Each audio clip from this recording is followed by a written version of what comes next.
Okay guys, in this video I'm going to show you how to delete a tab in the Google Sheets app.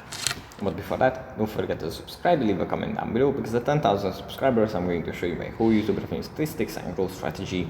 So without further ado, let's jump right into it. First we have to open up the Google Sheets app. And here it opens up in this view. From here we just have to select the document that we want to work on. And then in the bottom row where we have the tabs, we can tap on one of the tabs and then tap on the triangles, tap on the triangle next to the name of it. And here in this list, we can just tap on delete to delete the selected sheet. And yeah, you can just do this with other sheets as well that we don't need. And yeah, that's pretty much it for this video. Hope it was helpful for you guys, and I'll see you in the next one.